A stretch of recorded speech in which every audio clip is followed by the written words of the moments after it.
habían predicado sobre la inspiración del Antiguo. Yo me voy a evocar a un aspecto más general, analizando un poco en qué consiste la inspiración, qué no significa la inspiración, usando recursos bíblicos, la importancia de la inspiración y cómo en el día de hoy ha recibido ataques esta doctrina, que es, a mi juicio, una de las doctrinas más importantes para nosotros como creyentes. Y lo más impactante, de manera introductoria, es pensar que no es una doctrina aceptada en toda la iglesia. Uno dice, si son iglesias cristianas, automáticamente creemos que son iglesias que creen en la doctrina de la inspiración divina.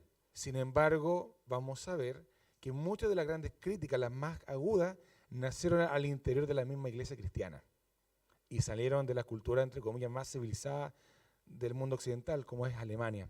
Así que le voy a pedir a Julito, que se acerque acá, y dé la oración inicial para este estudio, para que ya comencemos con todo. Julito, por favor. Buen Dios y Padre Celestial, en esta hora queremos darte gracias, Señor, por este nuevo día, Señor, que tú nos has permitido, Padre, llegar a tu casa de oración, Señor, reunirnos y tener comunión, mi Dios amado, con usted primeramente, Señor, y entre hermanos, Padre.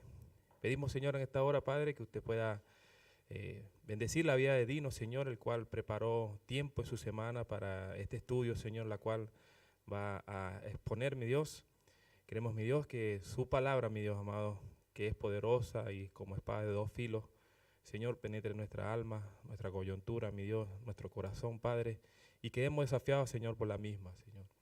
De igual forma, Padre, pedimos por los hermanos que aún no han llegado, que usted apresure sus pasos, Señor, y puedan llegar con bien, mi Dios, y que ellos también puedan ser bendecidos, Señor, con la exposición de su palabra. Todo lo pedimos en Cristo Jesús. Amén. Gracias, Julito. Bueno, como les comenté a la introducción de esta predicación, el día de hoy vamos a hablar de la doctrina de la inspiración. Y quizás sería bueno comenzar comentándoles que la doctrina de la inspiración es aquella doctrina que enseña que Dios es el autor de las Escrituras. Ahora usted como cristiano puede decir, pero Dino, eso es obvio. Y no es tan obvio. Una de las grandes críticas que recibimos como creyentes es que la Biblia es escrita por hombres y por lo tanto pierde toda legitimidad. Esa crítica ustedes la han escuchado en gente cercana a ustedes, gente atea, gente que incluso no es atea. Y sin embargo, esto nos lleva a preguntarnos realmente, ¿cuál es el rol de Dios en las Escrituras, en la concreción de las Escrituras? ¿Cuál es el rol del hombre? ¿Hasta dónde llegan los límites? Y eso es algo muy importante de estudiar, porque de hecho incluso hermanos en esta iglesia se han preguntado cuáles son esos límites. Y es una pregunta legítima. Y por lo mismo Dios también aclara precisamente que Dios es el autor de las Escrituras. Pero también el hecho de que Dios sea autor de las Escrituras no significan otras cosas que para nosotros no nos hacen sentido. Vayamos por partes. La inspiración, como ustedes bien lo saben y lo ha explicado nuestro hermano Víctor, se puede definir como el proceso misterioso por el cual Dios trabajó a través de hombres escogidos. Esto es muy importante. No es cualquier hombre. Dios ha escogido a sus medios para hablar de sí mismo a toda la humanidad. Dios escogió a Moisés y no escogió ni a Coré. ¿Se acuerdan de ese capítulo, cierto? Cuando Coré intenta usurpar el rol de Moisés, Dios deja claro que su escogido es Moisés. En el Nuevo Testamento entendemos también que Dios no escogió a cualquier persona. Escogió a 12 apóstoles para que fueran los testigos de la resurrección de Cristo, pero también para quienes llevaran la verdad al mundo en esta nueva dispensación que es la iglesia. Esta fotografía o esta pintura que es, ¿alguien sabe de quién es esta pintura? Esto es cultura general, así que vamos a ver si ustedes saben.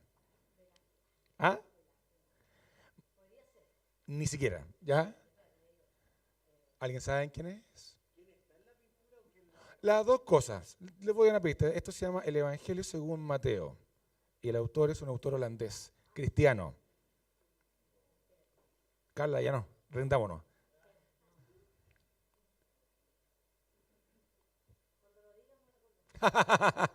Él es Rembrandt, un pintor cristiano de la modernidad, quien en este cuadro refleja justamente este proceso de la inspiración. Por supuesto, esto es metafórico, esto es una pintura que busca de alguna manera expresar cómo nuestras mentes podrían explicar este proceso.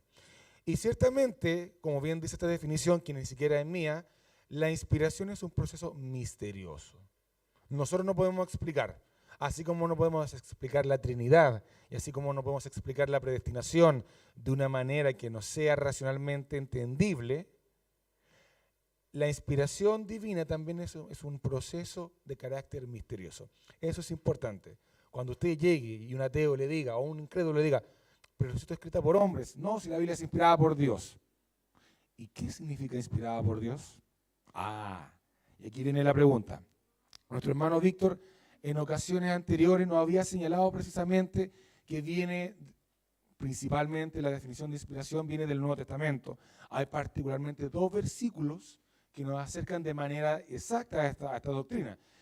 Primeramente, 2 Timoteo 3:16 señala que toda la Escritura es inspirada por Dios, útil para instruir, para redarguir, corregir y para instruir en justicia. Ese versículo es enseñado mayormente para enseñar esta doctrina. Sin embargo, cuando nosotros nos vamos a la raíz griega de la palabra inspirados, encontramos una palabra que después la vamos a explicar. Theoneustos, que es una palabra griega que se deriva en 2 palabras. Theo, Dios. Neustos, aire o relativo al aire. De ahí viene la expresión o las palabras neumático. ¿Han escuchado? Obviamente, perdón, les voy a preguntar si han escuchado la palabra neumático. Y neumático viene justamente del griego, relleno de aire, que compone o en su interior aire.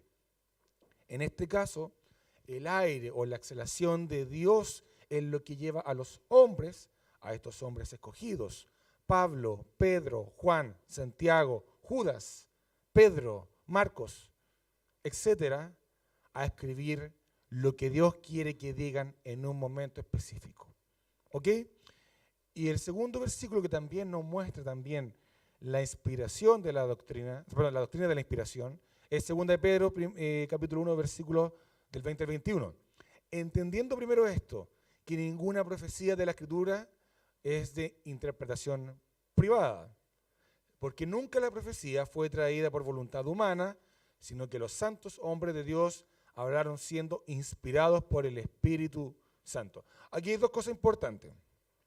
En primer lugar, cuando hablamos de profecía, no hablamos del sentido profecía como lo entendemos habitualmente. Es decir, Dios me dio una visión de futuro que yo le traduzco al pueblo, como Isaías 53 o el Salmo 22, en el cual vemos que Dios efectivamente, Isaías profetiza la futura redención de Israel, profetiza los sufrimientos de Cristo, así como el Salmo 22, David profetiza los sufrimientos de Cristo en la cruz. La palabra profecía significa en su origen técnico, oficial, hablar delante o de parte de Dios. Por lo cual, cuando usted, hermano, predica el Evangelio a una persona en la calle, en la micro, etc., usted viene a ser un profeta. ¿Ok? No se asuste, no quiero decir que todos aquí tengamos la habilidad de profetizar el futuro. Ciertamente nosotros tenemos actualmente la palabra y eso es suficiente, como hemos visto anteriormente. Pero nosotros somos de alguna manera profetas, en la medida en que estamos hablando delante de Dios o de parte de Dios. ¿Listo? Y en segundo lugar, no es la inspiración que uno entiende habitualmente cuando alguien escribe una obra. Por ejemplo, voy a usar a mi hermano Fabricio, pero en esta vez de una forma elogiosa, no como la última vez, ¿ya? Sí. Por ejemplo, ustedes saben que Fabricio toca la guitarra y es un tremendo guitarrista y ustedes muchas veces dicen, Fabricio tocó inspiradamente, como que lo inspiró Dios. Y en alguna medida eso es verdad. Quizás Fabricio cuando tocó, en su afán de glorificar a Dios, lo hizo mucho mejor que cuando toca en su trabajo. Sin embargo, no es el sentido de inspiración que la Biblia dice. No es que Pedro, Pablo, Juan, Moisés hablaron desde su propia convicción, desde su propia voluntad humana, sino que Dios mismo los toma y los utiliza para transmitir lo que Dios quiere decir. de una forma sobrenatural. Eso le confiere a los apóstoles y a los profetas una autoridad exclusiva que no tenemos nosotros. Nosotros podemos predicar muy lindo. Podemos escuchar que nuestro hermano Víctor predica muy bien. Podríamos decir que él ha sido inspirado por Dios. No obstante, él no es inspirado en la medida en que la Escritura fue hecha.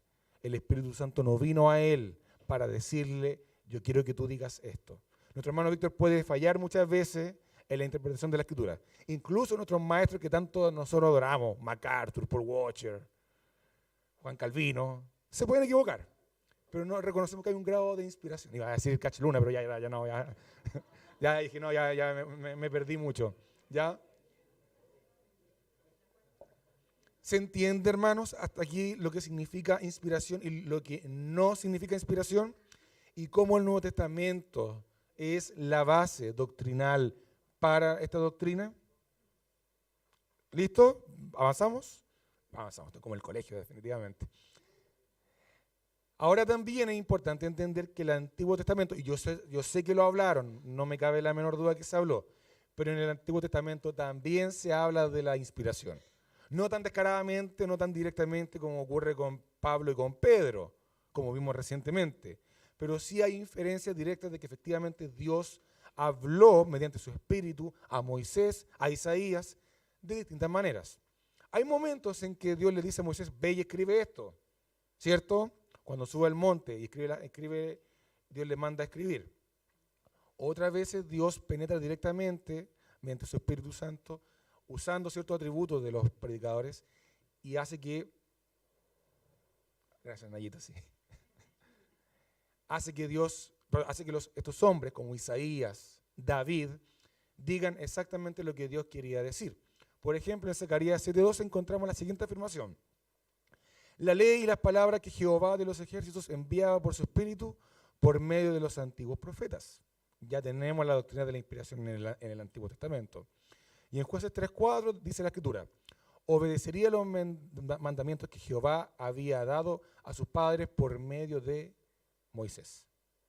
Se entiende a partir de estos versículos que los textos de Moisés y los profetas eran inspirados y por ende autoritativos de parte de Dios.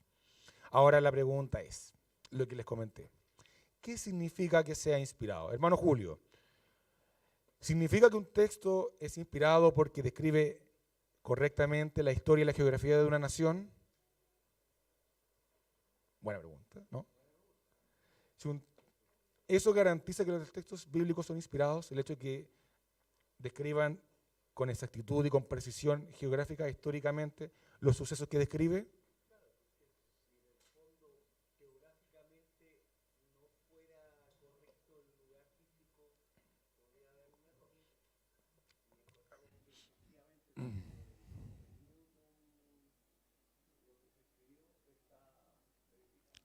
Yo le pregunto de otra manera, y como hay gente que nació en los 80, me incluyo, y ya estaba vivo para los 80, van a entender. Sergio Villalobos, el historiador, ¿era inspirado por Dios? Muy bien, menos mal, ya uno lo dudaron, ¿ah? ¿Pero era mentiroso en sus apreciaciones históricas? No, ya. Listo, ya. Ya, no voy a entrar más en detalle, ya. Pero bueno, en fin. Nosotros diríamos que históricamente es fidedigno, no falta la verdad. Por lo cual hay ciertos elementos también, hermanos, que nos permiten definir qué significa la inspiración divina. Vamos a ver ahora. Voy a avanzar un poco también. Algo que es muy importante, hermanos. La inspiración divina implica que Dios es el autor de las Escrituras. Por ende, y por implicancia, por inferencia, tenemos otra doctrina que acompaña este proceso. ¿Cuál es? La doctrina de la inerrancia, Fabricio. Muy bien, impecable, mi hermano. Efectivamente, hay dos doctrinas importantes asociadas con la inspiración. Acompañada de la inspiración de las Escrituras viene la doctrina de la inerrancia. ¿Y la inerrancia qué quiere decir a grandes rasgos? Que la Escritura estudiada, analizada e interpretada correctamente, ojo, esto es importante, contiene toda la verdad en todas las áreas del conocimiento, todas, ciencia, moral, salud, historia, política, todo. Y sobre todo, la verdad de Dios. ¿Esto qué conlleva? Que las escrituras, por el hecho de ser inspiradas, son también inerrantes, contienen información verídica en todos los aspectos, histórica, geográfica, arqueológica, científica, etc. Hasta aquí ustedes dicen, pero hermano Dino, justamente lo que más nosotros enfrentamos actualmente son ataques del mundo que señalan que las escrituras no se condicen con la historia, no se condicen con las ciencias. A tal punto que hasta el siglo XX tuvimos un gran debate que señalaba que Jesucristo nunca existió. ¿Por qué? Porque supuestamente, y aquí antes que el hermano Víctor me pegue, no habían fuentes fuera de la Escritura que hablaran de Jesucristo. Por lo cual la gente decía, ¿realmente Jesús existió?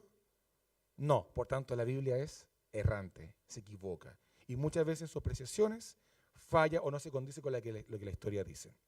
Nosotros como creyentes, y esto es importante hermanos, creemos en la inerrancia, en la inspiración divina y por ende la inerrancia. Es decir, todo lo que tenemos en nuestra escritura es correcto. La geografía, la historia, la arqueología, la ciencia, la política, todo.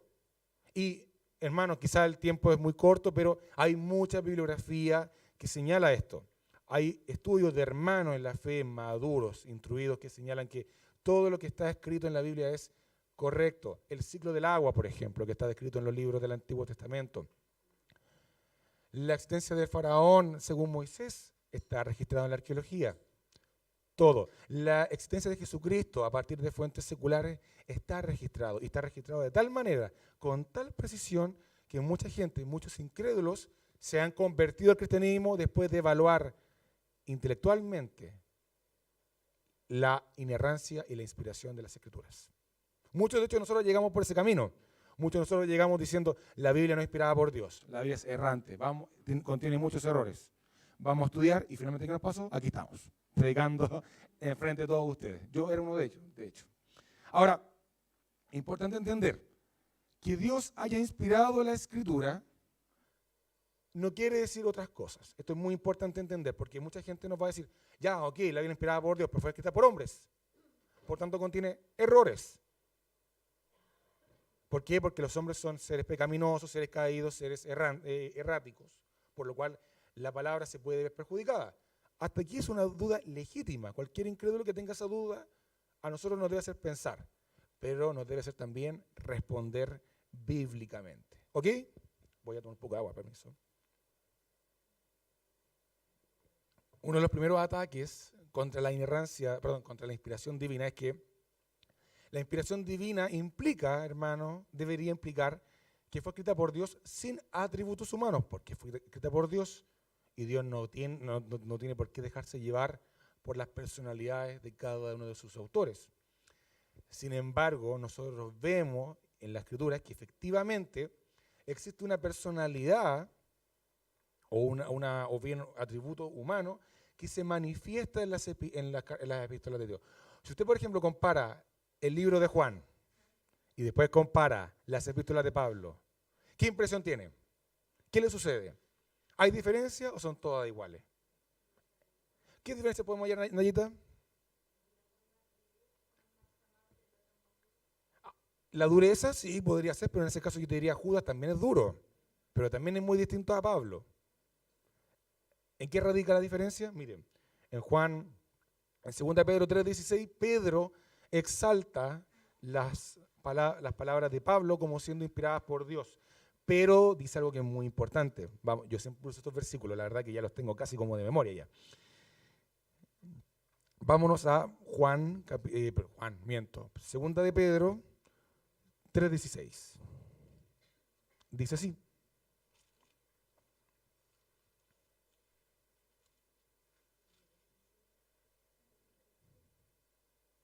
Segunda de Pedro 3:16.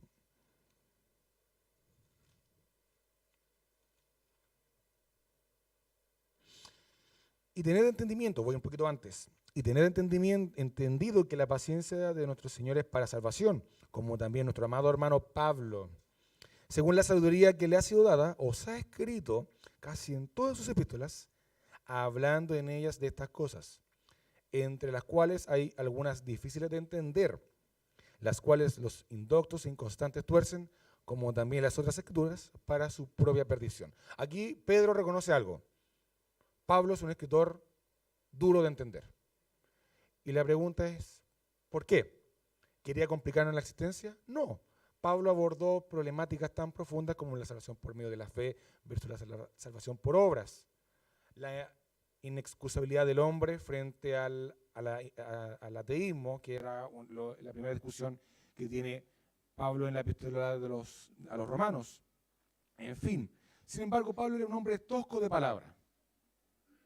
¿Por qué? Bueno, ustedes sabrán, Pablo fue un hombre criado a los pies de Gamaliel, que nació en una ciudad llamada Tarso, que en aquel entonces era como la París de la época de los tiempos griegos, en una ciudad profundamente intelectual. Los que estudiaron geografía, ¿alguien estudió geografía o algo similar aquí de los presentes? ¿No? ¿Estrabón? ¿Les suena? Ya, yo voy a seguir, ya, dejémoslo ahí nomás. Estrabón fue un geógrafo muy importante que hasta el día de hoy sigue pesando en las disciplinas geográficas, que señaló Tarso como las ciudades más importantes en el desarrollo intelectual del mundo en aquel entonces. Alababa a Tarso por la cantidad de científicos que producía. De ahí salió Pablo. Y Pablo finalmente, aparte, tenía la ciudadanía romana, manejaba idiomas, era un hombre que estaba versado en la cultura de su época. Por lo cual, Pablo, cuando escribe, finalmente vamos a entender que es un hombre de un intelecto profundo, a tal punto que, y esto me lo señaló Roberto Martínez, nuestro hermano, antes de partir me dijo, mira, Dinito, Pablo, si estuviera vivo en el día de hoy, tendría el equivalente a 2 doctorados. Uno con suerte que tiene un magíster. Pablo ya tendría 2 doctorados en aquellos tiempos. Ese es el nivel de preparación que tenía Pablo. Pablo era un intelectual y el reconocimiento de Pablo en su intelectualidad es afirmado por muchas personas, fuera del mundo cristiano incluso, lo cual te demuestra que el Señor utilizó a un pescador tan no vulgar en la palabra como Pedro, pero un hombre tan intelectual como Pablo, y dentro de sus atributos, en este caso su intelectualidad, Dios obra y permite escribir una epístola como los Romanos. Y también podemos ver en un Juan, un hombre tan tierno, tan delicado, que es pescador, escribiendo la epístola de Juan, usando expresiones, hijitos míos. ¿Se acuerdan? Expresiones que Pablo no utiliza mayormente. O tenemos un hombre tosco y duro como Judas, la epístola de Judas, donde habla de las nubes sin agua, llevadas por cualquier viento de doctrina, hablando de que las tinieblas son lo que se le espera a esas personas que han torcido las escrituras. En fin, tenemos diversidad de personalidad. Y sin embargo, eso no resta a la doctrina de la inspiración. Esto también es muy importante. Le hago una pregunta a mi mamá. ¿No? Ya, ok, a la Carlita, que le encanta responder. A Julito, ya. Julito responde, mi palo blanco. Este texto que yo tengo en mis manos, ¿es inspirado por Dios?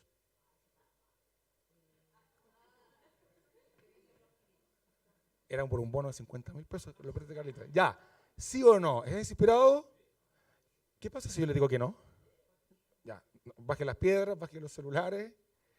Este texto que está acá, hermanos, no es en estricto rigor inspirado. Lo que tú tienes en tus manos no es inspirado por Dios. Antes de que me tire las piedras, hermano Víctor está sudando, ya está preocupado, ya está que se para acá. ¿Cierto? Nuestra Biblia, en estricto rigor, técnicamente no es inspirada por Dios. ¿Qué es lo que está inspirado por Dios? El original. ¿Cómo se llama eso? Los autógrafos. Muy bien. El texto que escribió Pablo, ese documento, el textual que escribió a los Gálatas, y se envió ese documento que ya no está, es el inspirado por Dios. Ahora entonces, pero Dino, ¿eso quiere decir que este texto no es inspirado por Dios, por lo cual no tiene autoridad divina? No, tiene autoridad divina. Y la Biblia también lo reconoce. Vámonos, por ejemplo, a Deuteronomio 17, 18, 19. ¿Alguien quiere leer? Porque me falta un poco de agua.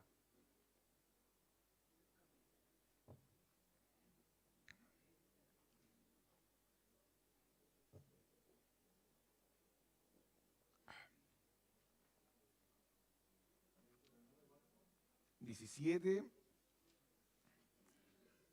18, 19). Vamos viendo, dice.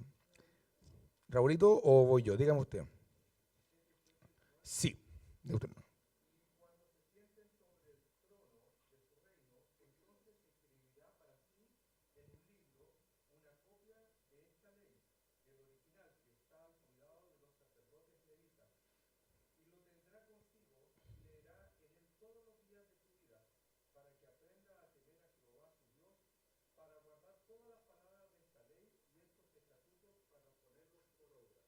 Gracias, hermano Raúl. Ahí sí, impecable. La palabra ahí clave es copias.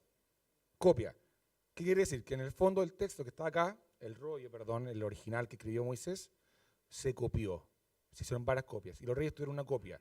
Y Dios mismo le dice, no es el original, pero yo le he dado autoridad para que este texto transcrito, copiado, tenga autoridad en tu vida para que tú vivas conforme a esa ley. ¿Ok? Por tanto, los que ya estaban levantando diciendo ya no leemos más la Biblia, bajen el moño y sigan leyendo esta escritura, sigan estudiándola porque tiene autoridad dada por Dios todavía, aún a pesar de que sea una copia. Eso por una parte, y esto también nos tiene que también dejar tranquilos. Quiero añadir algo más también que es muy relevante. Hay millones de copias del Antiguo y del Nuevo Testamento. Actualmente, según algunos estudios, hay cerca de 5.600 copias del Nuevo Testamento. Y dado que quieren énfasis en el Nuevo Testamento, les voy a dar un énfasis en el Nuevo Testamento. Hay 5.000 o un poco más de copias del Nuevo Testamento. Eso también debería a nosotros darnos la garantía, la confianza de que esta Biblia que tenemos actualmente es plenamente confiable. ¿Por qué? La brecha que existe entre los originales, la de Pablo, la de Pedro, la de Juan, la de Judas, versus las primeras copias, es de aproximadamente 50 años y son 5.000 copias. Si usted analiza cada una de esas copias detenidamente, se va a dar cuenta de que hay muy pocas diferencias y esas diferencias no son sustanciales, por lo cual usted puede tener confianza que la transcripción y la copia, que se hizo en el Antiguo Testamento, también se hizo en el Nuevo, es confiable. De hecho, te diría más. Si tú crees que el libro de Homero, la Ilíada o la Odisea son confiables, si tú crees que el libro de Tito Livio o las obras clásicas son confiables, la Biblia debería ser para ti mucho más confiable porque la cantidad de copias de estas obras clásicas son 50 veces menor. Y la brecha temporal entre el original y la copia es en algunos casos de hasta 300, 400 años. Algo que la Biblia reduce en 50 años, como mínimo. Eso te debe dar mayor confianza. Finalmente, lo que también es importante para entender lo que es la inspiración. La inspiración implica que no puede usar recursos humanos. Falso. La Biblia utiliza recursos humanos. Y cuando hablo de recursos humanos me refiero a recursos humanos fuera de la Biblia. Aquí hace un tiempo atrás el hermano Jaime Molina me hizo la pregunta sobre el libro de Judas. No sé si se acuerdan. Judas cita el libro de Enoch, que es un libro apócrifo. ¿Qué era apócrifo? Que no es autorizado, viene la palabra oculto, escondido, que no tiene legitimidad o autoridad de parte de Dios. Sin embargo, Judas lo cita. Entonces, ¿qué podríamos decir? ¿El texto bíblico no es inspirado por Dios? No. De hecho, si nos vamos a Tito 1:12, aquí Pablo en su estilo habitual, duro y controversial, señala lo siguiente refiriéndose a los cretenses. ¿Alguien quiere leer? ¿Alguien se puede leer? Julito. Gracias, Julito.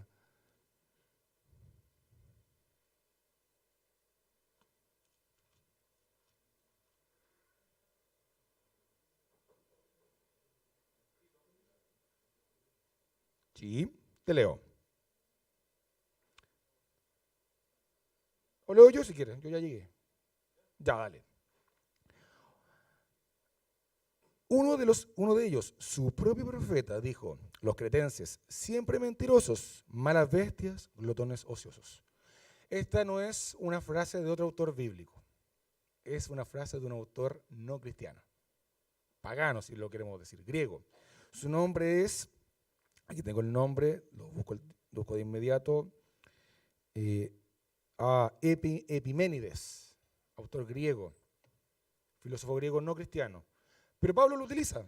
Y ojo, lo interesante es que no solamente lo utiliza en este versículo, sino que también, y no quiero ir a la Biblia directamente al libro de Hechos, pero cuando Pablo le predica a los atenienses y se encuentra con el Dios no conocido, ¿se acuerdan de esa escena? Él cita una frase que no es de la Biblia, porque en él vivimos y somos, ¿cierto? Refiriéndose justamente a este Dios no conocido. Pablo le predica a los griegos, usando autores griegos, que no eran inspirados por Dios. Sin embargo, Pablo lo utiliza a su favor para justificar justamente la existencia de Dios y un Dios que es inmaterial, que no tiene que ser adorado en una casa como si él tuviera necesidad de un hogar donde vivir o donde reposar, ¿cierto? Pablo cita autores no cristianos, no judíos incluso, para reafirmar su doctrina. ¿Y eso le quita legitimidad a la Escritura, le quita inspiración? No. Dios se sirve justamente de autores no cristianos para enseñarnos algo. En este caso, justamente, que aún sus propios profetas señalaban que sus propios miembros, sus propios conciudadanos, eran bestias ociosas, glotones. ¿Ok? Hasta aquí, bien. Y en Judas 1.14, como les decía, señala y cita el libro de Enoch, que es un libro no inspirado por Dios. Y ahí viene la pregunta. Entonces ¿quiere decir que el libro de Enoch tiene que estar en el canon bíblico? No. ¿Qué hace aquí Judas? Se sirve de una referencia no cristiana para realzar su argumento. Punto. No hay nada más que eso.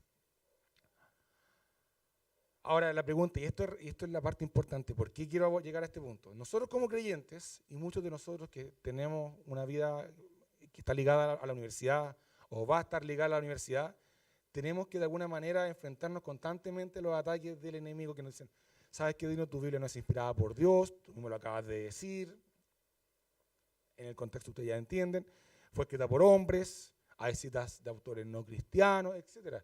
Está ese ataque en nuestras vidas. Pero nosotros como creyentes creemos en la inspiración y la inerrancia de las Escrituras. Déjame decirte algo para que tú te preocupes y en tu casa indagues.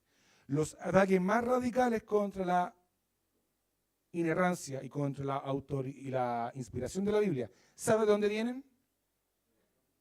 De la propia iglesia cristiana. Y esto es lo terrible.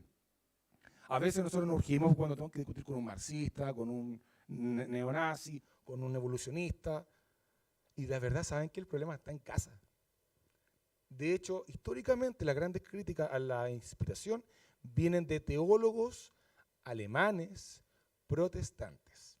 Y tú dices, si son alemanes y son protestantes, deben ser hombres muy brillantes, efectivamente, de ahí salieron. Te quiero mostrar algunas tesis para que tú te vayas preparando.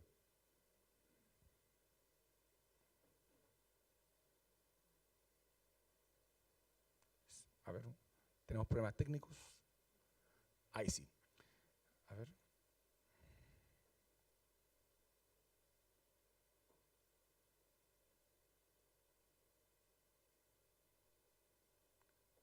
Va. La que sigue es la anterior. A ver, otra más, dale. No, para adelante. Ya, dejémoslo ahí y les comento un poco. Este autor que está acá se llama Rudolf Bultmann. Y es un miembro de la escuela de teología liberal que surge a fines del siglo XIX y principios del siglo XX en Alemania. Él era un teólogo protestante y pastor en una iglesia. Ojo, este es uno de los casos menos graves. Si tú crees que esto es grave, yo te contaría otros casos más, pero dado la premura del tiempo no podemos hacer más. Corriente teológica que afirma que las escrituras en sí mismas no son fuentes confiables ni históricas ni geográficamente. Su máximo exponente es el teólogo alemán Bultmann. Y el que sostiene, hermano, la salvación, el pecado son metáforas de tu vida diaria. Este hombre venía inspirado por un filósofo llamado Martin Heidegger. ¿Alguien le suena a Martin Heidegger? Hermano Josué, ¿qué sabe usted de Martin Heidegger?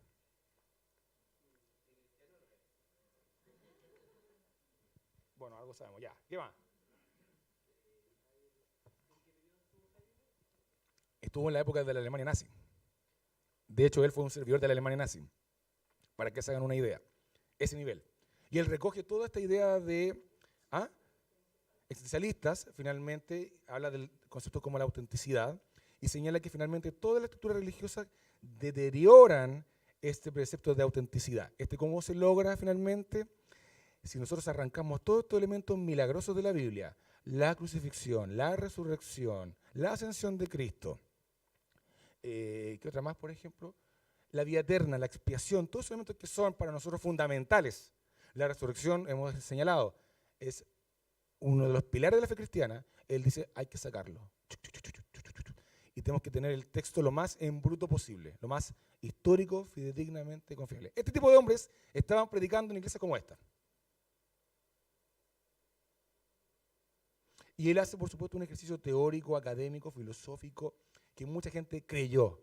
y que impregnó gran parte de la universidad y gran parte de las iglesias. Hay iglesias que creen efectivamente que la resurrección no es algo verídico, que el pecado no es algo verídico. Ustedes deben saber, hay iglesias que creen que el pecado no existe. De aquí viene, de este hombre viene. Y que todos estos elementos, la resurrección, el pecado, la muerte de Cristo y su ascensión posterior, son fábulas. Por tanto, esto es solamente un libro que tiene componentes ético-morales, que tienen como fin alcanzar del hombre su mayor esplendor, y que en el concepto de él es la autenticidad. Podemos discutir en otro momento a qué se refiere con eso. Ahora, ¿esto en qué sentido ataca la doctrina? Te dirán, ¿esto qué tiene que ver con lo anterior?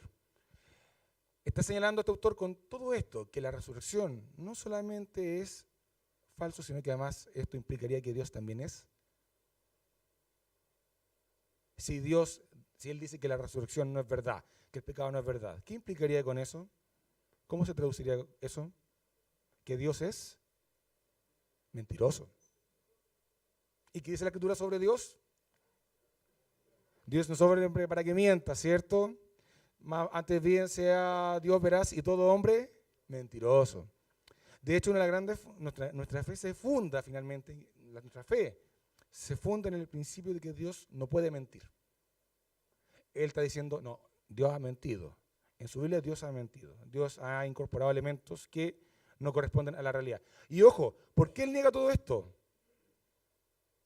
Por una razón muy sencilla. Su mente intelectual, racional, le hacía, y en este libro, está acá, si alguien lo quiere después ver, en este libro, él cita y explica que para él la resurrección era algo imposible de entender. No le cabía en su mente. Y dice, no, la resurrección es un fenómeno divino.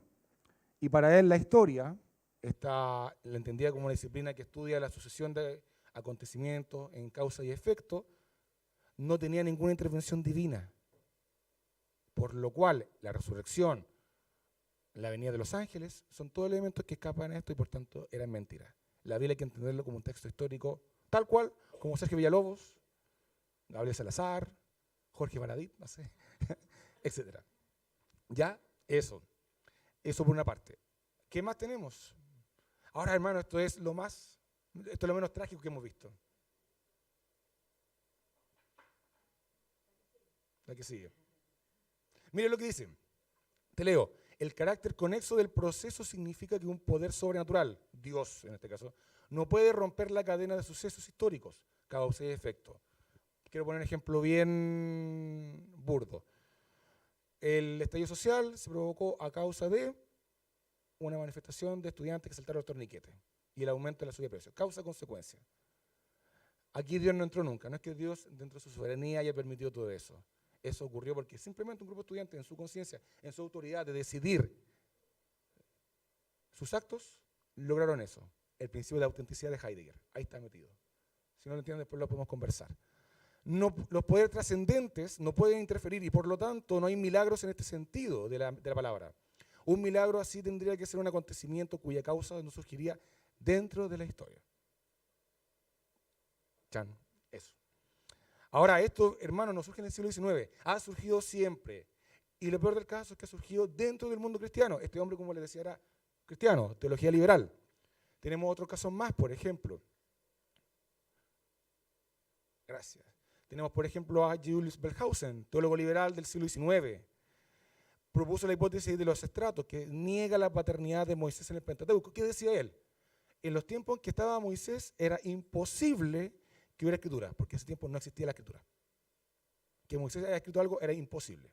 Por tanto, ¿quién lo escribió? No lo sabemos. Mi pregunta es, ¿afecta eso tu fe?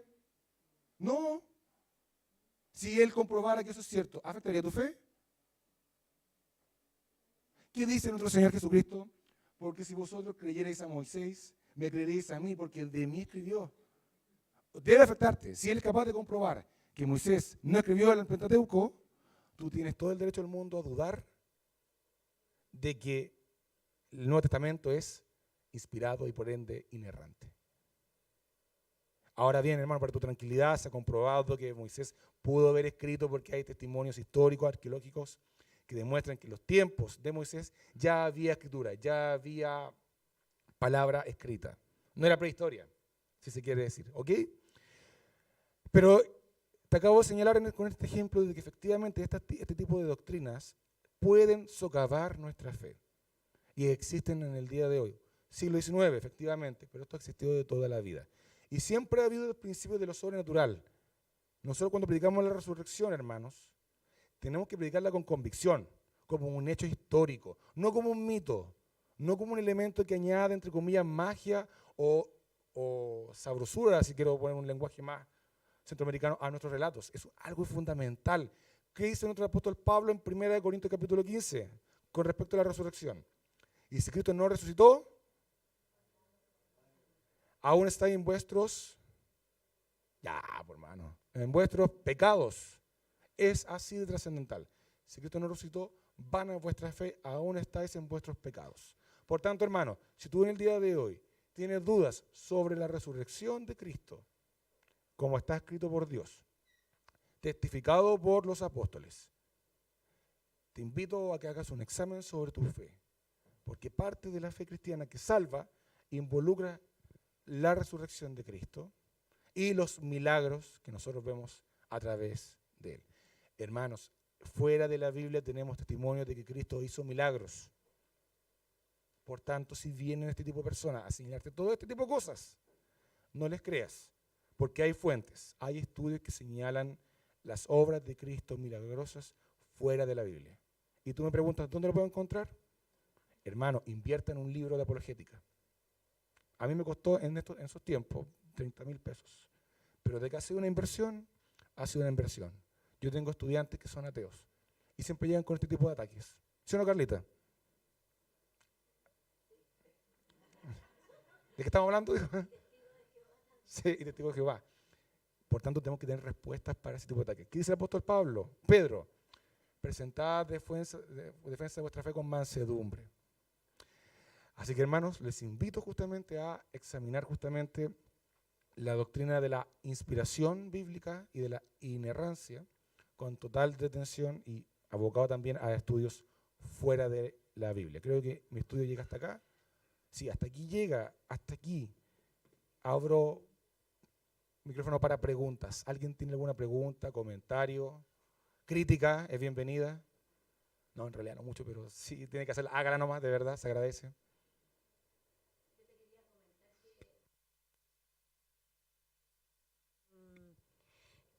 Alguna vez fui cuando era adolescente, por lo tanto carecía de... y se hacen cursos de los mitos dentro de la Biblia, po. Sobre todo lo que tiene que ver con los milagros. Entonces se explica que, por ejemplo, cuando Moisés abrió el Mar Rojo, finalmente obedece a un fenómeno científico. Y así entre otros, de los que recuerdo mejor. Se habla de que la caída de fuego de Sodoma y Gomorra también responde a un fenómeno geológico, que no fue milagroso. Ahora, lo que te señalaba recién, y te doy la palabra al tiro, Julito, ¿ya? Como te acabo de decir, lo delicado de esto no es que venga del mundo ateo, viene del mundo cristiano, cristiano católico, apostólico, romano, pero estos autores son protestantes alemanes. Nosotros somos de alguna manera herederos de Lutero, de Zwinglio, del mundo germánico, así se quiere decir. Y británico de alguna manera con Paul Washer, MacArthur y todos esos autores que nos gustan tanto. Y gloria a Dios que nos gusten esos autores. Pero el peligro está justamente en que estamos tan dentro de nosotros. De hecho, aquí podría haber alguien aquí que crea esto y pueda estar difundiéndolo. No le hagas a su hermano, pues, Josué. ¿Cómo lo tira al agua? Yo nomás le puedo hacer bullying a mi hermano, así que no lo haga usted, ¿ya? Ok. Pero, lo pillé justito el hermano, ¿ya? Pero existen. Julito, perdón, te doy la palabra. Ya, Dino, con respecto a las traducciones actuales que tenemos ahora, NTV, NBI, ¿qué de cierto hay en que se pierde, en esas traducciones se pierde mucha información verídica, original, del original? Eso es un tema, Julito, ¿eh? Buena pregunta. Nosotros efectivamente tenemos traducciones que contienen, a ver, ojalá que no me tiren las piedras de nuevo, ni delante de las sillas. Sí, hay más que errores, hay, por ejemplo, desacuerdos, por ejemplo, en algunos versículos que en los manuscritos más antiguos, en su mayoría, no están. Por ejemplo, cuando en la epístola de Juan, él señala y el Padre y el Hijo y el Espíritu son uno solo, se habla efectivamente que ese versículo no tiene ningún amparo en los manuscritos, son muy pocos los que lo señalan. Sin embargo, ha sido insertado porque de alguna manera no afecta a la doctrina. La Trinidad tú ya la tienes desde Génesis hasta Apocalipsis, no cambia en nada. Entonces se da una licencia. También, por ejemplo, el relato de la mujer adúltera, también no está en todos los manuscritos, no hay consenso. Y está puesto acá, entonces tú dices, entonces la Biblia no es confiable, porque justamente ha insertado relatos que no corresponden al parámetro incluso más elemental de vericidad. No, se ha permitido y muchos autores muy conservadores han dicho, sí, el relato de la mujer no altera tampoco la doctrina esencial, y aunque no haya un consenso pleno, tampoco hay un desacuerdo pleno. Hay ciertas... Y algunos comentaristas señalan en sus Biblias, este versículo no contiene la cantidad de manuscritos, por tanto también te da la responsabilidad y dice, calma, no lo señale como un texto inspirado por Dios. Hay duda, pero tampoco afecta. El resto de comentarios, el resto de palabras o de cosas, hay consenso en todo. Pueden variar las palabras en sinónimos, pero nada más que eso. Viene el hermano Víctor, así que ya tengo miedo. ¿Qué pasó? Solo quería compartir, a veces a nosotros se nos dice, mira, una aclaración, y a veces la aclaración te oscurece más, no te aclara nada, o crea como una división. Los hombres que tratan estas situaciones cuando dice un versículo difícil de interpretar, una división que aparece en un manuscrito o en otro no aparece, ellos usan estas palabras como, esta frase fue objetada.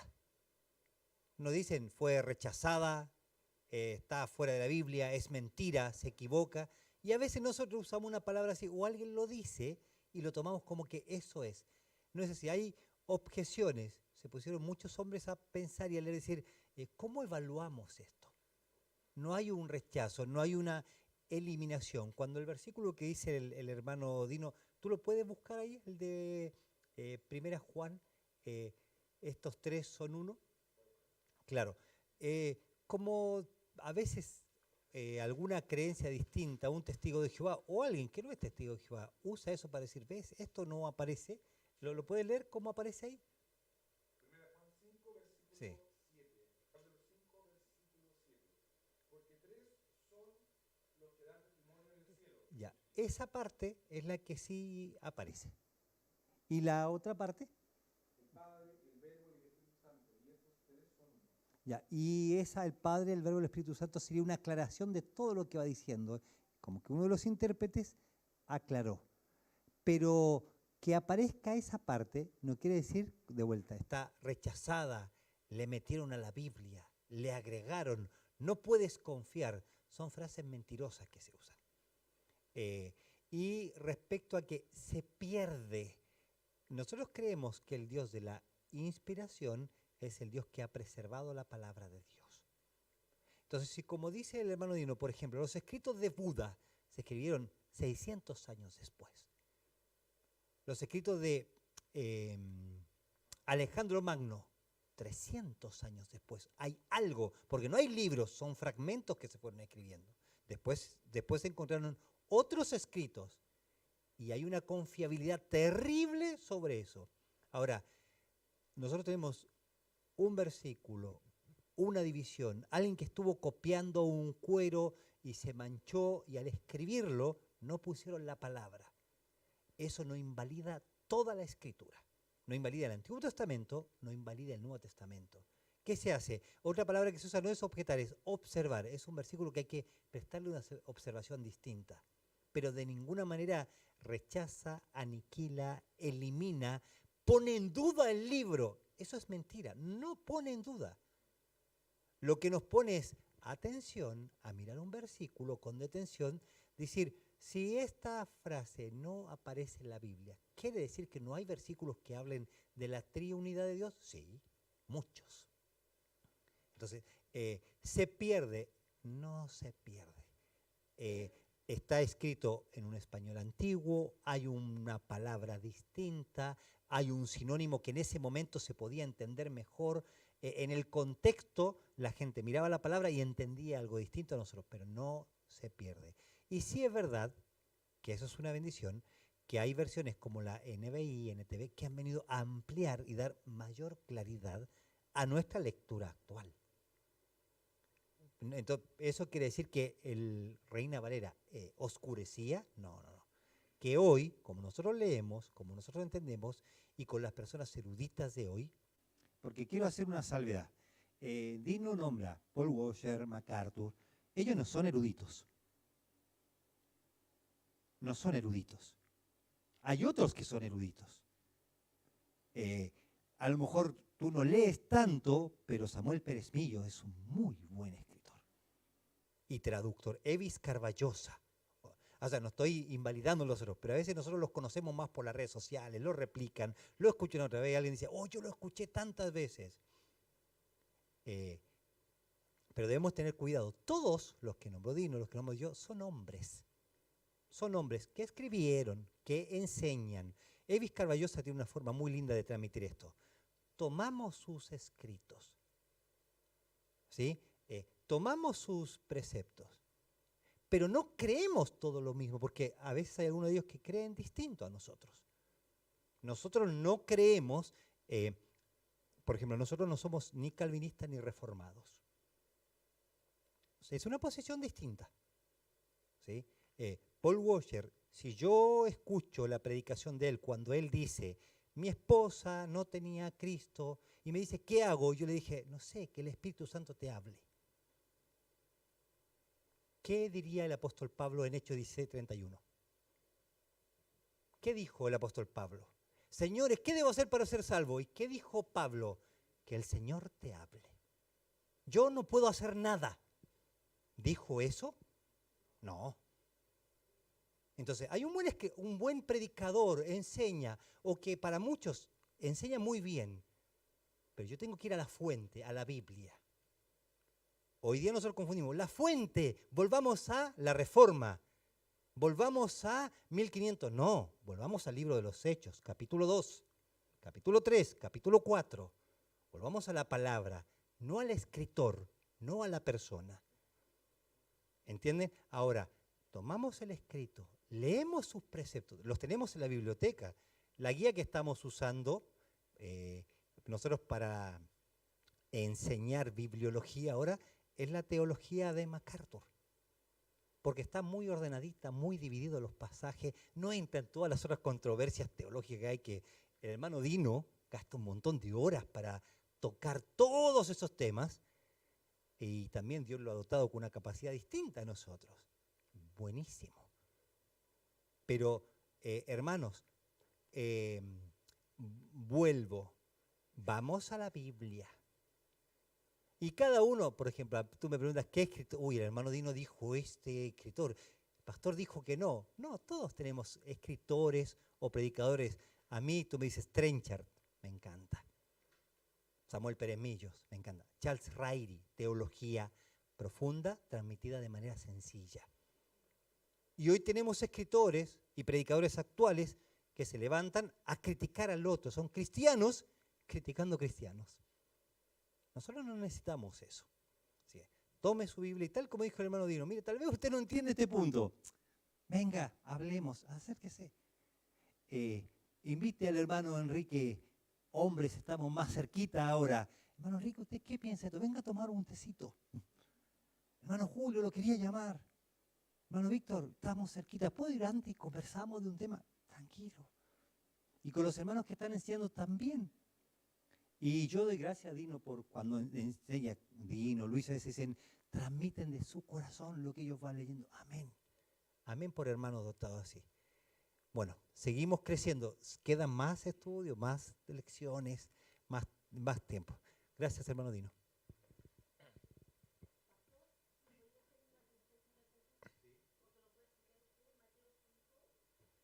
No, eso lo va a explicar Dino. Diga. ¿Qué dice, hermana? ¿Mateo? Mateo 5, 17, 18.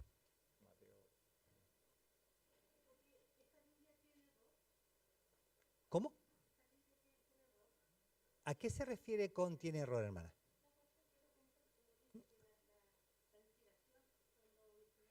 Claro, la inspiración es sobre el escrito original. Sí, ahora nosotros tenemos un montón de versiones, ¿sí? A veces una palabra puede ser que no esté bien entendida o el escritor la tomó en ese momento. Imagínense, Casiodoro de Reina, Cipriano de Valera, españoles, en un contexto católico, buscando la verdad, escriben una palabra en ese momento, ¿sí? Que tenía sentido en ese momento y se entendía de una manera. Y no tiene errores el original. En nuestra escritura puede haber una palabra que no sea la mejor, no sea la más adecuada, o que nosotros al leerla la entendemos distinto. A ver, ¿qué dice? ¿Cinco cuánto, hermana? El de ni una jota ni una tilde, ¿no? No penséis que he venido para abrogar la ley o los profetas. No he venido para abrogar, sino para cumplir. Porque de cierto os digo que hasta que pasen el cielo y la tierra, ni una jota ni una tilde pasará de la ley, hasta que todo se haya cumplido. Ya. Lo que el Señor está diciendo, una pregunta, vamos a hacerlo así, y vamos a hacer, me encantó su ejemplo, hermana Carolina. Si el Señor Jesucristo hubiese estado acá hoy, hable el rollo de Isaías y dile, el Espíritu de Jehová está sobre mí y me ha ungido para dar libertad a los presos, vista a los ciegos y anunciar el año agradable del Señor. Y y no sigue. ¿Qué es lo que tenía? Nosotros tenemos una versión. El Señor Jesús no tenía una versión, tenía un rollo de Isaías. Pero la pregunta es, ¿tenía el original? ¿Qué tenía? Una copia de una copia de una copia. ¿Y qué hace el Señor Jesús? Cierra el rollo, está con su manto de la autoridad de esos hombres que y con esa autoridad, pero también con la autoridad del Hijo de Dios, Él dice así, hoy se ha cumplido esta palabra, esta profecía, dando autoridad a un rollo de cuero con tinta. La palabra de Dios es autoritativa. Entonces usted puede confiar en que tiene la autoridad de Dios, aunque alguna palabra traducida no esté mejor traducida, no sea el mejor verbo, o ¿cuánto se llama? La persona que estaba haciendo la transcripción usó una palabra que podría ser cambiada por otra. ¿Entiende? Entonces, la palabra en el original no contiene errores. Nuestras Biblias a veces vienen con una impresión que le falta una coma. En algún momento pasó alguna que se pasó un versículo para el otro, pero esas son cosas que hemos agregado los hombres para que sea mejor leída. Originalmente no hay errores. Claro. Entonces, ¿en qué confiamos? Yo le cambio ahora la pregunta. ¿En qué confiamos? En la autoridad de la palabra, en la inspiración de la palabra, en la transmisión de la palabra. Por eso es autoritativa. Y, hermanos, estas preguntas a veces son como raras. Uno dice, se puso difícil la cosa. Sí, son preguntas que han venido por muchos años y que son, no de parte suya, a veces son un ataque. A usted se lo van a decir y le va a sonar como un ataque. Así que tenga la tranquilidad de preguntar o de responder. Así que gracias, mi hermano. Yo por lo general le pido a alguien que ore para dar cierre, no soy yo el que cierra, así que vamos a orar. Señor, gracias por nuestros hermanos que están enseñando. Nos acordamos de los que enseñan los días miércoles, los que están en la escuela dominical y los que están enseñando a nuestros hijos, nuestras hermanas, los que enseñan a nuestros jóvenes, a las mujeres, a los jóvenes mayores. Señor, dele capacidad, dótele, Señor, de su Espíritu Santo. Señor, permítale ser sensible a la enseñanza, a los que están discipulando también, Señor. Gracias, Señor, porque podemos confiar en su palabra. En su nombre oramos. Amén.